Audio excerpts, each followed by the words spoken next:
우리는 주께서 부르신 그 부르심을 따라서 사명자로 삶을 살아갑니다. 우리에게는 사명이 있습니다. 목표가 있고 표대가 있어서 그것을 향하여 달려나갑니다. 바울사도처럼 주께서 주신 사명, 그것을 달려가기 위하여 나의 생명을 조금도 아끼지 않겠노라고 고백하였던 것처럼 우리는 방향성을 가지고 목표의식을 가지고 사명을 가지고 이 땅에 살아가는 것입니다. 데이빗 소로우가 월든 같은 소설을 쓰고 소설이 아니라 자기의 체험적인 기록이지만 그런 것들을 통해서 현대 문명에 관하여 비판적인 그런 통렬한 비판을 해대었을 때에 그 가운데 우리가 일침으로 들어야 할 이야기들은 과학 문명이 발달하면서 그 과학 문명이 목표의식을 갖지 않았기 때문에 과학은 발달했지만 세상은 좋아지지 않고 그 과학의 이기들로 인하여서 점점 더 악한 것들이 만들어지게 되었다는 말입니다. 모든 것들이 목표를 가지고 방향성을 가지고 살아야 함에도 불구하고 방향이 없으면, 목표가 없으면 문제가 생기게 된다는 거죠. 오늘 하루를 살 때도 또 2019년도를 살아갈 때도 목표의식을 가지고 우리에게 주신 사명을 따라서 이사야에게, 에스겔에게, 그리고 예레미야에게 그렇게 영광 중에 사명을 주셨던 것처럼, 그리고 베드로에게, 바울에게, 다윗에게, 솔로몬에게, 또 주님이 그렇게 사명을 안고서 이 땅에서 사셨던 것처럼 우리들도 사명을 가지고 살아가야 할 것입니다. 여기 나와 있는 본문의 이 갈렙은 젊었을 때나 지금이나 별반 다를 바 없이 사명을 끌어안고서 평생을 살았던 사람입니다. 사명자 갈렙. 그는 항상 오늘이라는 시간에 안주하지 않고 내일을 바라보면서 그렇게 방향을 가지고 살았던 겁니다. 보통 이 정도 되면 옛날 이야기, 과거의 이야기에 멈추어 살기가 쉽습니다. 우리도 옛날 이야기 하는 거 좋아합니다. 어제나 오늘, 어제 이야기, 오늘의 이야기에 우리는 관심이 있습니다. 이어령 교수가 지적한 것처럼 우리나라 말에는 오늘 그리고 어제라는 단어는 순우리말인데 내일이라는 단어는 한자로 되어 있다. 아마도 내일이라는 개념이 없지 않았을까. 또 그러니까 다른 사람이 핀잔을 하기를 그런데 모래와 글피는 또 우리말이지 않느냐라고 말하니까, 그러니까 내일을 뛰어넘고 급하게 모래와 글피를 바라보는 성격이 급한 민족이기도 하다라는 또 다른 사람의 의견도 있습니다. 아무튼 우리는 가만히 생각해 보면 과거에 집착하면서 삽니다. 그리고 오늘에 매여서 삽니다. 내일을 바라보며 살아가야 하는데 내일에 관하여 계획이 없이, 방향이 없이 살아갈 때가 많습니다. 내일 일은 내일 염려하라는 말씀은 내일의 준비와 계획을 갖지 말라는 뜻이라기보다는 지나치게 내일 해야 할 염려를 끌어당겨서 오늘 하지 말라는 뜻이라고 우리가 알아들어야 할 것입니다. 항상 목표를 가지고 미래를 바라보면서 주께서 주신 사명을 따라서 한 걸음씩 한 걸음씩 믿음의 전진을 해야 할 것입니다. 우리는 그래서 옛날 이야기 하기를 좋아하니까 앉으면 모두가 다 옛날에, 우리가 옛날에 이랬지 저랬지, 그게 참 재미있는 겁니다. 군대 갔다 온 사람 이야기는 하염이 없습니다. 나중에 들어보면 이게 자기 얘긴지 남의 얘긴지 하여튼 짧은 시간 갔다 온 것 같은데 정말 무수히 많은 이야기가, 변화무쌍한 이야기가 진행이 됩니다. 그렇게 우리는 옛날 이야기 하기를 좋아합니다. 옛날에는 이랬고 옛날에는 저랬고, 그것은 뭐 어른들이나 젊은이나 별반 다를 바가 없습니다. 그래서 다 우리는 과거에 집착하며 살아가는지 모르겠습니다. 그러나 과거가 불필요하거나 소중하지 않다는 뜻이 아니라 그럼에도 불구하고 오늘을 넘어서서 내일을 향한 방향성을 가지고 2019년도 다시는 돌아오지 않을 한 해, 이 한 해를 어떻게 살 것인가, 어떤 사명을 가지고 부르신 소명을 안고서 살 것인가 곰곰이 생각을 해볼 때 갈렙이라는 사람의 모습이 우리에게 참으로 좋은 신앙의 모델이 될 것입니다. 갈렙은 지금 여호수아와 함께 땅을 분배하고 있습니다.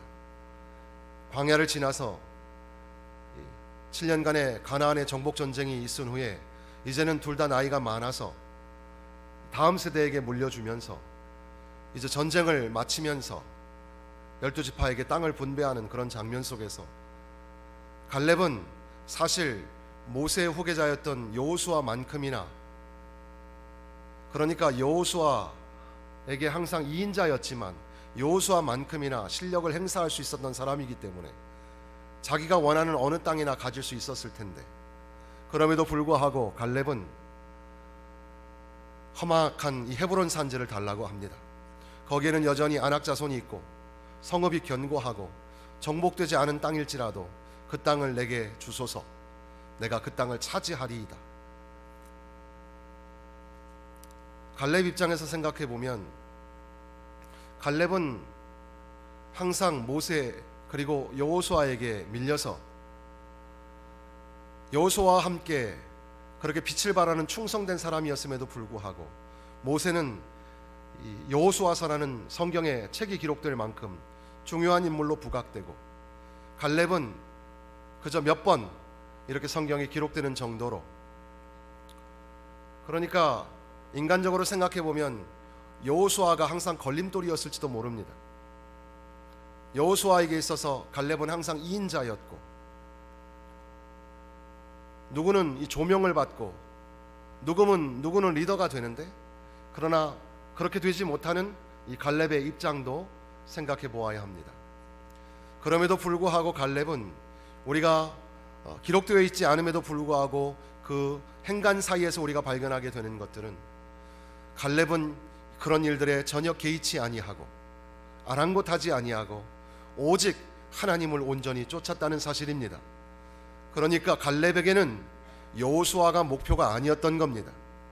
갈렙은 여호수아나 그 주변에 있는 사람들이 목표가 아니었고, 갈렙의 목표는 오직 하나님, 오직 하나님을 향하여 온전히 쫓는 신앙을 가지고 살았던 겁니다. 그리고 그것은 그저 40년 전에나, 그리고 지금 이렇게 나이가 많아서 헤브론 산지를 달라고 할 때나 별반 다를 바가 없었습니다. 민수기 13장 14장에 보면 가데스 바네아에 12정탐꾼을 보냅니다. 그런데 그 정탐꾼들이 보고하는 내용은 실망스러웠습니다. 두려웠습니다. 그럼에도 불구하고 갈렙은 여호수아와 함께 긍정적인 보고를 하였죠. 그래서 하나님께서는 말씀하시기를, 그러나 내 종 갈렙은 그 마음이 그들과 달라서 나를 온전히 따랐은즉 그가 갔던 땅으로 내가 그를 인도하여 드리리니 그의 자손이 그 땅을 차지하리라. 그는 그때에도 하나님을 온전히 쫓았습니다. 그리고 또한 우리가 지금 읽고 있는 말씀 속에서도 8절 말씀 보시면 14장 8절, 나와 함께 올라갔던 내 형제들은 백성의 간담을 높게 하였으나 나는 내 하나님 여호와께 충성하였으므로.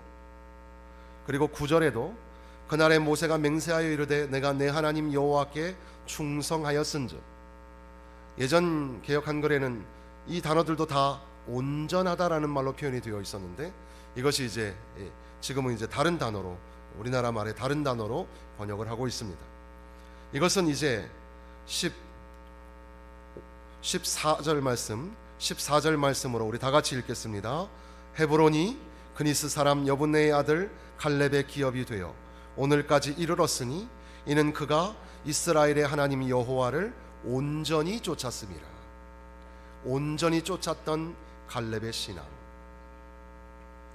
이 온전히 쫓다라는 말씀을 조금 더 소개하면, 온전히 쫓다라는 말의 말레히는 가득 채우다라는 말입니다.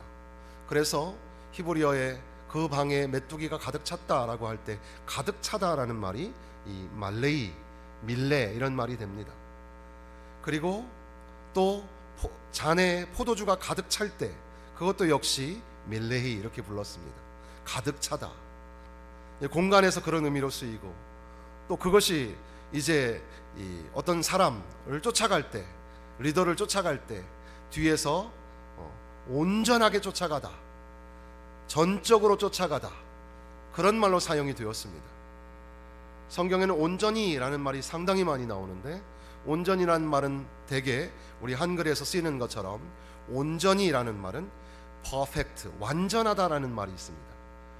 시편 51편의 다윗의 제사, 하나님은 의로운 제사 그리고 온전한 제사를 받으시기를 기뻐하십니다라고 할 때에 그 온전한 제사라는 것은 whole, 전체적인 제사, 그러니까 넓적다리 하나만 드리는 제사가 아니라 완전히 다 태우는 제사를 의미합니다. 온전히, 전체적으로 우리의 예배가 세상과 양다리를 걸치고 있는 그런 예배가 아니라 전적으로 하나님 앞에 드리는 헌신의 예배가 되시기를 주님의 이름으로 축원합니다. 온전히 드리는 예배, 그때 온전이라는 말을 쓰죠. 그리고 또한 오직이라는 말도 됩니다. 여호수아가 오직 우상을 버리고 오직 하나님만 섬겨라, 온전한 마음으로 하나님만 섬겨라. 그렇게 온전한 백성에게 하나님이 기업을 주신다고 약속하셨고, 온전한 것은 바로 야고보서에서는 행함이 없는 믿음은 죽은 것이고 행함이 함께하는 믿음이 온전한 믿음이라고 말씀하시기도 합니다. 그러니까 온전하다라는 말 안에 그런 의미를 담는데, 여기에서는 온전히 쫓았더라, 그러니까 이제 모세와 여호수아 그 리더십을 향하여 충성되이 쫓아갔던 갈렙은, 그러나 그들보다 앞서 계시는 하나님, 우리의 삶의 사명이 되고 목표가 되는 하나님을 향하여 온전히 쫓아가는 사람이었다는 사실입니다. 그런데 이 온전히 쫓아가다라는 말을 할 때마다 히브리어에서는 전치사가 하나 있습니다. 이 아하르라는 전치사가 같이 있는데, 그 전치사는 바로 옆에, 바로 뒤에 라는 말입니다. 그래서 오늘 설교 제목이 바로 옆에, 바로 뒤에 라는 말입니다. 쫓아가는데 바로 옆에, 바로 뒤에 바짝 붙어서 쫓아가는 겁니다. 그러니까 다른 거 볼 겨를이 없습니다. 다른 거 들을 시간이 없습니다. 좌로나 우로나 치우칠 수가 없습니다. 하나님만 바라보면서 하나님 곁에 바짝 붙어서, 하나님 뒤에 바짝 붙어서 그렇게 온전히 하나님을 쫓아갔던 갈렙, 그 신앙이 오늘 우리의 신앙이 되었으면 좋겠습니다. 그러니까 여호수아, 갈렙, 그들이 하나님을 향하여 온전한 신앙을 보였다고 할 때에 그것은 마치 우리가 생각해 보면 정상회담 같은 거 할 때 보면 보좌관이 바짝 붙어서 있거나 또는 통역하는 그 통역관들이 바짝 붙어서, 사실 이 전면에 등장하지는 않지만 절대로 멀리 떨어져 있지 아니하고 바짝 붙어서, 바짝 뒤에 붙어서 그렇게 따라가는 모습처럼, 우리가 하나님을 온전히 쫓는다고 할 때 그 신앙의 모습은 하나님을 바짝 붙어서 절대 떨어지지 않겠습니다. 절대 떨어져서 나고자 되지 않겠습니다. 하나님만 바짝 붙잡고 살겠습니다. 그런 신앙의 고백을 우리가 발견하게 되는 겁니다. 그러면서 이제 12절 말씀해 보시면 우리 같이 한번 읽어보겠습니다. 그날에 여호와께서 말씀하신 이 산지를 지금 내게 주소서. 당신도 그날에 들으셨거니와 그곳에는 아낙 사람이 있고 그 성읍들은 크고 견고할지라도 여호와께서 나와 함께 하시면 내가 여호와께서 말씀하신 대로 그들을 쫓아내리이다 하니. 여기 후반에 보면 여호와께서 나와 함께 하시면 이렇게 되어 있는데, 원래 히브리어에는 혹시라는 말이 있었습니다. 만약 또는 혹시. 그래서 예전 우리 성경에도 혹시라는 단어가 들어 있었습니다. 그것을 이번에 뺀 이유는 이 단어가 잘못 사용되면 의심의 마음을 가지고 혹시 하나님이 도와주실 수도 있잖아요, 혹시 하나님이 도와주시면 되잖아요, 그런 의미로 사용될까봐 과감하게 빼버렸습니다. 우리나라 말에는 이걸 빼고도 그 의미를 전달할 수 있어서 여호와께서 나와 함께 하시면 이렇게 붙여서 그 단어를 포함하게 되었습니다. 이 말을 풀면 이런 말입니다. 하나님이 나와 함께 하실 것입니다. 그렇다면 그렇다면 내가 차지할 수 있습니다. 하나님이 함께 하십니다. 그렇다면 내가 차지할 수 있습니다. 하나님이 올 한 해 우리와 함께 하실 것입니다. 그렇다면 올 한 해 승리할 줄로 믿습니다. 하나님이 함께 하시기 때문에. 85세 나이가 만만한 나이가 아니죠. 은퇴하셔야 될 나이입니다. 그런데 은퇴가 뭡니까? 우리 은퇴하신 장로님들도 계시고 집사님들 계신데, 은퇴 리타이어가 타이어를 새로 바꾸는 거라면서요. 그러니까 그만두는 게 아니라 타이어를 새로 갈아 끼고 새롭게 출발한다는 뜻입니다. 85세면 오래 사신 거 아닐까요? 그럼에도 불구하고 갈렙은 말하기를, 그때 내가 정탐꾼으로 있었을 때나 지금이나 별반 힘이 다르지 않고 지금도 헤브론 산지를 나에게 주신다면 하나님이 함께 하시기 때문에 내가 그 땅을 차지할 수 있습니다. 민수기 14장에 이렇게 기록하고 있습니다.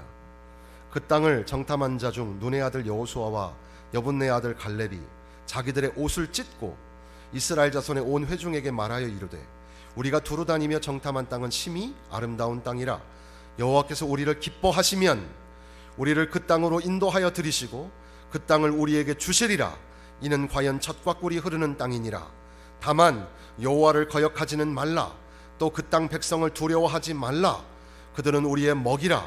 그들의 보호자는 그들에게서 떠났고 여호와는 우리와 함께 하시느니라. 그들을 두려워하지 말라. 그렇게 여호수아와 갈렙이 60만이 넘는 그 백성들 앞에서 부정의 보고를 하고 있는 10평의 정탐꾼과는 다르게 하나님이 우리를 기뻐하신다. 그러면 우리는 젖과 꿀이 흐르는 땅에 들어갈 수 있다. 하나님이 우리와 함께 하신다. 그러면 그 땅을 우리가 차지할 수 있다. 그렇게 선언합니다. 그때의 백성들이 그들을 돌로 치려고 했었습니다. 그럼에도 불구하고 그 신앙을 굽히지 않았던 여호수아와 갈렙, 어떤 일이 벌어졌습니까? 결국 광야에서 그 수많은 사람들이 죽었고 가나안에 들어갈 수가 없었습니다. 신앙을 온전히 하나님을 쫓는 신앙으로 무장하였던 그들이 이끌어가야 할 다음 세대가 가나안에 들어가게 되었던 겁니다. 그리고 이제는 나이가 많아서 지금은 인간적으로 볼 때는 힘이 없는, 모든 것들을 내려놓아야 할 그 시간이지만 여전히 변함없이 그때나 지금이나 하나님이 함께 하시면 내가 그 땅을 차지할 수 있습니다. 이 산지를 지금 나에게 주소서. 그렇게 믿음으로 갈렙은 신앙을 고백하고 있는 겁니다.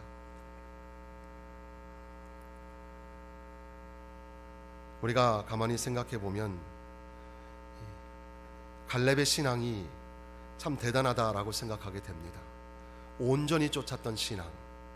모세도, 어떤 학자는 말하기를 모세도 반석을 탁탁 치면서 하나님의 뜻에 불순종하는 때가 있었는데, 어떻게 보면 갈렙은 모세보다 탁월한 사람이 아니었을까. 갈렙은 여호와를 온전히 쫓았던 사람이라고 기록합니다. 하나님 바로 곁에서, 바로 뒤에서 바짝 붙어서 하나님과 함께하면 능히 가나안을 정복할 수 있습니다. 하나님이 함께 하시면 지금 이 헤브론 산지도, 안악자손은 목이 긴 백성이라는 뜻인데, 목이 길고 키가 크고 거인의 족속들, 그리고 그 성읍이 견고할지라도 하나님이 함께 하시면, 하나님을 향한 신앙으로 무장하면 능히 차지하고 능히 이겨내게 될 줄로 믿습니다. 이렇게 고백하고 있는 겁니다. 사랑하는 성도 여러분, 오늘 우리들도 갈렙처럼 그렇게 하나님을 온전히 쫓는 신앙으로 살아가야 할 것입니다. 우리에게는 우리를 견고하게 하시는 분, 히브리서 12장 2절에 기록한 것처럼 믿음의 주요, 우리를 온전케 하시는 분이신 예수를 바라보자. 예수를 바라보고 예수님 손 꼭 잡고 예수님 뒤에 바짝 붙어 서서 주님만 따라가고 주님이 가신 길을 가고, 제자도라는 것이 무엇입니까? 예수님이 가신 길, 예수님의 뒤에 바짝 붙어서 그 길을 따라가는 것이 제자도. 우리에게 사명이 있습니다. 공유하는 공유가치라고 말하는데, 우리는 주님의 제자입니다. 우리는 하나님을 예배하는 예배자입니다. 우리는 구원의 복음을 전파하는 전도자요 선교사입니다. 이 사명이 우리에게 방향성을 주어서 주님 오시는 그날까지 주님의 제자로 살고 예배자로 살고 전도자로 살기 위하여 애쓰고 수고하는, 그러나 우리의 힘으로는 감당할 수 없사오나 하나님이 함께 하신다면, 전능하신 하나님이 함께 하신다면 저 험악한 헤브론 산지도 내가 넘어설 수 있으며 차지할 수 있으며 이겨낼 수 있다고 그렇게 고백하는 예수 그리스도로 말미암아 갈렙의 신앙을 뛰어넘는 저와 여러분이 되시기를 주님의 이름으로 축원합니다. 이 14장의 내용은 갈렙의 전쟁인데, 그런데 전쟁의 이야기는 별로 나오지 않고 그저 갈렙의 신앙 고백만 나옵니다. 15절 말씀 같이 읽겠습니다. 헤브론의 옛 이름은 기럇 아르바라. 아르바는 아낙 사람 가운데서 가장 큰 사람이었더라. 그리고 그 땅에 전쟁이 그쳤더라. 그저 한 문장, 그 땅에 전쟁이 그쳤더라. 전쟁의 내용이 어떠하고 그 전쟁에서 하나님의 역사가 어떻게 일어나고 우리는 거기에 관심이 있는지 모릅니다.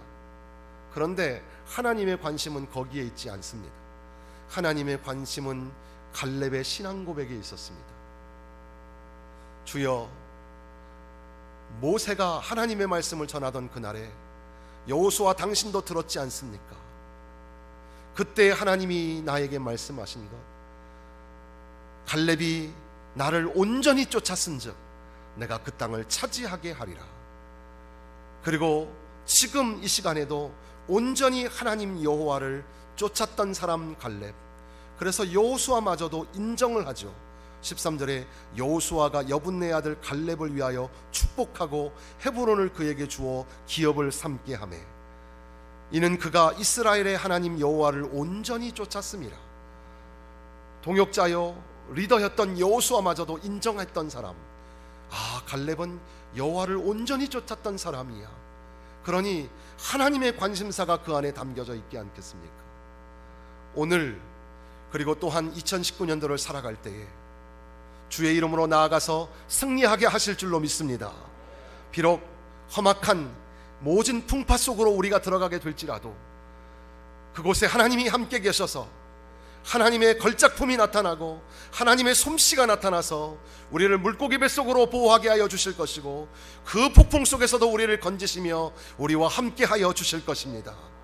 그런데 그 내용보다 더 중요한 것은 하나님을 의지하였던 갈렙, 주여, 그때나 지금이나 내가 하나님을 향한 신앙이 달라지지 아니하였고 지금도 여전히 여호와를 온전히 쫓사오니, 그러니까 앞서 잠깐 말씀드렸던 것처럼 풍성하게 가득 채우다라는 말이 온전히 쫓다라는 말에 있는데, 가끔 리더가 느끼는 그런 스텝들에 관한 생각이 그런 거죠. 한 명만 있어도 천군만마를 얻은 것 같은 사람이 있죠. 수십 명 수백 명이 있어도 도움이 안 되는 사람이 있습니다. 그런데 딱 한 사람만 뒤에 있어도 든든한 거예요. 이 사람이 날 지켜주는구나. 우리 예수님께서 걸어가시는 그 걸음에 우리가 바짝 붙어서 쫓아가면 주님이 우리를 보시면서 얼마나 흐뭇해 하실까. 그래, 네가 바짝 붙어서 오는구나, 바짝 붙어서 오는구나. 저와 여러분의 삶이 그렇게 주님을 바짝 붙어서 주님의 마음을 흐뭇하게 해드리고 주님을 기쁘시게 해드리면서, 그래, 흔들리지 않는구나. 우리 교회 하나님을 바짝 붙어서 쫓아가는 교회가 되었으면 좋겠습니다. 그리하여 세상을 향하여 귀한 사명을 감당하는 교회가 되어야 합니다. 어떤 학자들은 출애굽을 해서, 그러니까 이집트에서 나와서 광야를 지나서 가나안 땅에 들어가는 이 모든 여정을 구원이라고 설명을 합니다. 그것도 맞는 말씀이지만, 그러나 한편 조금 더 상세히 생각해 보면 구원은 애굽에서부터 나오게 되는 바로 출애굽 사건이 구원입니다. 그러면 가나안 정복은 무엇일까? 구원받은 백성이 이 땅에 하나님 나라를 실현하는 것이 아닐까 생각해 봅니다. 우리는 예수 그리스도의 십자가의 은혜로 구원받고 이렇게 예배자의 자리에 나오게 되었습니다. 그래서 하나님의 은혜의 보좌 앞에 나와서 함께 즐거워하며 함께 예배합니다. 여기서는 다 주님의 제자인 것 같고, 다 주님의 예배자인 것 같고, 전도자여 선교사인 것 같습니다. 그런데 교회 문턱을 나가는 순간 무서운 세상의 그 힘과 압력에 쭈그러들고 주눅이 들어서 주님의 백성처럼, 주님의 제자처럼 살아가지 못할 때가 너무나 많습니다. 갈렙이 나이가 85세가 되어서 아직 정복되지 않은 헤브론 산지를 달라고 하는 것이 바로 오늘 저와 여러분을 향하여 하시는 도전의 말씀이 아닐까요? 오늘 이 교회 안에, 예배당 안에 하나님의 나라가 임하는 것처럼 저 세상 속에 우리 교회가 빛이 되고 소금이 되고, 또한 저와 여러분이 전도자가 되고 선교사가 되어서 하나님 나라를 위하여 세상에 흩어져서 복음을 전하고 여호와를 온전히 쫓는 가운데에 아무리 그들이 안악자손처럼 크고 그 성읍이 견고할지라도 하나님이 함께 하십니다. 하나님이 함께 하십니다. 그렇다면 그 땅을 차지하고, 그렇다면 그 나라, 하나님 나라를 세우실 수 있는 줄로 믿습니다. 그러므로 오늘 하루 살아갈 때에 나이가 많아서 나는 아무것도 못해, 나는 이제 모든 것들을 내려놓아서 할 그 시간에 다시금 갈렙의 신앙을 생각하며 다시금 하나님을 향한 사명을 세우시기를 주님의 이름으로 축원합니다. 늙어간다는 것, 그것은 아름다운 일입니다. 세상이 그런 거구나, 자기 인생을 해석할 수 있는 가장 아름다운 시간이 늙어감의 시간입니다. 그것은 젊은 사람과 비교하여 몹쓸 시간이 아니고 부족하고 연약한 시간이 아닙니다. 그 시간만으로도 고귀하고 아름다운 시간입니다. 그러나 그 시간은 무력하고 아무 힘이 없고 모든 것들을 내려놓는 은퇴의 시간이 아니라, 오히려 그러면 그럴수록 하나님을 향한 믿음의 신앙을 견고히 세워서, 그래서 지금 나이가 많지만 그럼에도 불구하고 내 힘이 그때나 지금이나 별반 다를 바 없다고, 우리 광성의 역사 속에 믿음의 역사를 이루었던 우리 신앙의 선배들, 여기 계신 모든 어르신들이 그때나 지금이나 별반 다를 바가 없다고, 하나님을 향한 신앙이 그쳐지지 아니하고 하나님을 온전히 쫓았던 신앙이 그쳐지지 아니하였다고, 주여 다시금 주님을 쫓사오니 우리에게 그 땅을 주소서, 그 산지를 주소서, 그리하고 하나님 나라를 위하여 우리의 삶을, 우리의 물질을, 우리의 마음을 쏟는 그런 우리 모든 광성의 성도들 되시기를 주님의 이름으로